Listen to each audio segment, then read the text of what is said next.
Hamza, c'est qui me voilà et me revoilà. Force à toute la team 7 et force bien sûr à tous ceux qui regardent la vidéo. Aujourd'hui, j'aimerais vous parler du rappeur satanique Kops. Et je vais vous parler aussi de Cyril Hanouna qui ne respecte pas son équipe de chroniqueurs, qui ne respecte pas les personnes, le public qui regarde son émission. Je vais vous parler de tout ça. Je vais commencer par toi, Cyril Hanouna. Déjà, Cyril Hanouna, j'ai pas compris. Tu invites de la merde dans ton émission. Et ces merdes-là, en plus de ça, tu les invites 3 fois de suite. 3 fois de suite. Juste pour te foutre de la gueule des gens du public. Tu ne respectes pas les gens du public et tu ne respectes pas les gens qui travaillent avec toi dans ton équipe de chroniqueurs. Donc je vais commencer par Nicki Minaj, la Nicki Minari, là je sais pas quoi, la celle qui bouffe une sucette dans ton émission comme une grosse bitch. Elle qui a insulté Delphine, d'accord? Delphine qui est Miss France de bitch, a voulu lui jeter une chaussure sur sa gueule. Il est où le respect? Tu ne respectes pas les gens qui travaillent chez toi dans ta production. Tu laisses des Mongoliens comme ça venir 3 fois de suite dans ton émission pour parler de culottes. De culottes sales. Mais, excuse-moi, mais c'est quoi l'intérêt? On comprend quoi dans ton émission là? On a envie de connaître, de s'informer un petit peu. On va entendre pendant 1h30 une Mongolienne, hein, qui écarte ses jambes. Et d'ailleurs, en plein 20h, tu lui as demandé de fermer ses jambes parce qu'on voyait sa techa en direct, en sachant qu'à 20h, les gens mangent. D'accord? Ils sont en famille, ils regardent ton émission, il y a des petits-enfants. Et tu as osé dire ça comme ça, normal, à cause d'une Mongolienne que tu invites, qui ne respecte ni tes chroniqueurs, ni les gens qui regardent, les téléspectateurs. Aucune honte. Tu as aucune honte. Tu te prends pour un grand chef. Toi qui es un grand chef, soi-disant. Mais sache une chose, sans tes chroniqueurs, sans tes téléspectateurs, tu resteras rien. Et ça, tu le sais très bien. Ok? Donc, quand je vois ça, ces genres de merde, ces genres de grosses merdes, d'accord? Jusqu'à un des chroniqueurs qui s'est barré, hein, de la table. Parce qu'il était avec cette bitch-là que tu as invitée, là. Ouais, elle, c'est une bitch, par contre, qui foutait le bordel, qui parlait que de culottes sales. Toute l'émission est de l'eau de bain sale, là. Bah tu vois cette meuf là que tu invites 3 fois de suite, tu leur donnes du buzz, tu leur donnes du crédit. Et à cause de ça, ils continuent encore à faire de la merde. Et toi tu les invites, tu leur donnes encore plus de crédit. Elle, cette meuf là, tu lui donnes 23 €, tu vois son corps tout nu. Et ces gens là, c'est eux que tu invites dans l'émission. Donc toi, t'aimes que les gogoles. C'est pareil pour Benjamin là, celui-là qui twerk là dans les églises. Et pareil qui a mis un son de Coran. Et qui a twerké. Ce gros clochard, il était inconnu au bataillon. Mais toi, tu lui as donné du buzz, tu lui as donné du crédit, tu l'as invité encore 3 fois de suite. Ben, le mec, il ne se sentait plus. Il met même sa famille en danger. Sa mère, il a mis en danger sa mère. Parce qu'il reçoit plein de menaces. Et c'est à cause des gens comme toi qui leur donnent du crédit. Et ben eux qui continuent encore à faire du buzz, même du buzz dangereux. C'est même pas du buzz, c'est du bad buzz. Toi, tu leur donnes du crédit à ces gens-là. En sachant que toi, déjà, tu as des problèmes avec le CSA. Il y a eu des histoires, déjà, avec Mathieu Delormeau, des trucs pornographiques, d'accord? Des histoires comment dire, bref, bon, je vais pas parler de ça. Il y a eu des histoires, d'accord? D'homophobie, pardon, excusez-moi, j'arrivais pas à trouver le mot.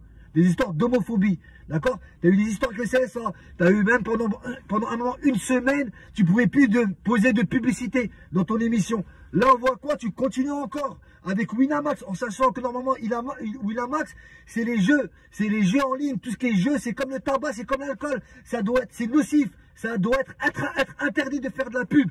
Et il t'en fait quand même. Je comprends pas pourquoi le CSA ne s'occupe pas de cette affaire-là aussi. Et te laisse encore tourner des pubs, des pubs qui peuvent faire du mal aux gens. En sachant que le jeu, eh ben, il y a des gens qui se retrouvent à se suicider, et même à perdre tout ce qu'ils ont mis. On sait que c'est malsain le jeu. Mais toi, tu continues à faire de la promotion du jeu. Et je comprends pas ton émission. En fait, elle est complètement tordue. Elle est complètement tordue, ton émission. Tu invites que des gogoles, tu invites que de la merde, hein. Et je sais pas, j'ai l'impression que quand les gens vrais, hein, les gens vrais qui veulent venir te voir, d'accord, et ben tu les boycottes. Et ben moi, je vais pas faire comme ça. Moi, je vais pas me faire boycotter. Je te promets que je suis en train de gérer ça avec des potes. Je te promets qu'il va se passer quelque chose. Tu t'en rends même pas compte. Je te promets, et je vous promets au public, je ne veux pas lâcher cette affaire. Je parlerai de beaucoup de choses, mais cette affaire-là, je ne vais pas la lâcher. Ça sera comme Carteron, j'irai jusqu'au bout, jusqu'à te voir toi. Ok, Carteron, tu le connais, il a été à ton plateau. Moi, je connais Carteron. Carteron, il a porté plainte contre moi. Eh ben, ça va être pareil. Je vais pas faire de conneries, mais je vous promets que moi, ce que j'ai à dire, je fais partie de l'opinion publique. Je vais venir là-bas et m'exprimer. Et dire ce que je pense. T'as ramené ce gogol de Brulux pour dire de la merde, en disant lui il va nous parler, il va parler à notre place, nous les gens de cité, il a parlé comme un Mongolien. Moi je sais de quoi je parle. Et je traîne avec des gens qui sont cultivés, qui en ont dans la tête. Et on va sortir tout ça, t'inquiète pas, je vais sortir mes cartes. Maintenant je vais vous parler aussi du chanteur Koffs. Koffs, toi t'es damné, toi t'es un satanique. J'ai vu tes musiques que tu fais déjà depuis longtemps, mais ça je savais pas parce que ma fille elle m'en a parlé de ces vidéos. Elle m'a dit regarde papa, regarde ce qu'il dit ce mec là, il est complètement fou. D'accord? Je dis bah écoute, je fais écouter ma fille, elle me fait écouter tes chansons, certains extraits. Alors toi tu dis ouais ça fait 400 000 ans j'ai pas fait l'odo. Donc toi tu te prends pour Iblis. Toi t'as cru que t'étais chétan.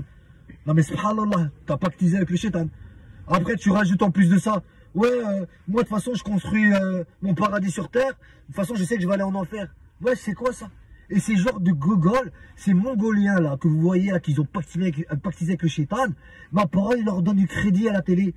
Et les gens ils regardent leurs clips, vous kiffez ça. Vous kiffez les gens tordus, des gens mongoliens. Lui, voilà, regardez sa famille, il a dit la dernière fois, Koffs, il a dit voilà, les gens jamais, ils me regardent tous travers. Mais c'est un peu normal. Tu fais un clip dans une église, tu es là en train de faire des croix gammées à l'envers. Waouh! Je te jure, j'ai pas tout sorti ce que tu dis. Voilà, astaghfirullah. Allez, voilà, allez faire une rokia. Allez faire une rokia. Allez un peu à la mosquée, un peu, écouter un peu les paroles de Dieu. Ou lui dire de la merde dans ce dunya. Ce dunya, il va rien vous ramener. Vous allez rien gagner dans ce dunya, moi je vous le dis. Hein, quand vous serez mort, tout ce que vous dites quand vous faites les gogoles là pendant que vous êtes jeune, ma parole d'honneur, vous allez vous chier dessus. Et là, ça sera trop tard. Vous demanderez à Dieu, laisse-moi une chance pour venir sur terre, pour recommencer, laisse-moi juste une petite chance, c'est trop tard, t'es mort. T'as fait de la merde, assume ta merde. Arrêtez de dire n'importe quoi, vous faites du shirk. Vous voulez faire la sorcellerie, vous faites des trucs. Wallah Dieu, ce qu'il va vous faire.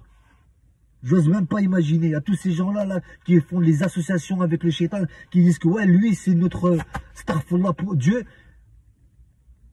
Je crois en shaitan, mais je crois pas en Dieu, mais starfullah, Koffs. Mais t'as pas honte. Ta mère, c'est une musulmane, mais t'as pas honte. Ah, ma croûte, je voulais vous dire aussi là, c'est quoi cette histoire là du prix du gasoil là, 2,24 € là? Wesh, t'as augmenté 1 €. Mais il est complètement starbé ce président, il nous aime pas, je vous dis, il nous aime pas. Il nous aime pas, juste avant les élections, il a niqué le halal avec la réforme des retraites, il a touché tout le monde. Ah, les gilets jaunes, wesh frère, tu nous as bouffé de partout. Tu rentres dans une guerre qui te regarde même pas. Ah, laisse tomber ce président, la vie de ma mère. T'as niqué la France comme jamais. Wesh, le gasoil à 2,24 €, t'as cru qu'on roulait tous sur l'or ou quoi? Putain, j'ai mis 20 balles hier. 20 balles, 9 litres. 9 litres. Ma croûte va. Putain, c'est des sujets comme ça que tu devrais parler, toi, Cyril Hanouna. Au lieu de nous ramener des Niki, machin, qui écarte la techa, qui mange une sucette.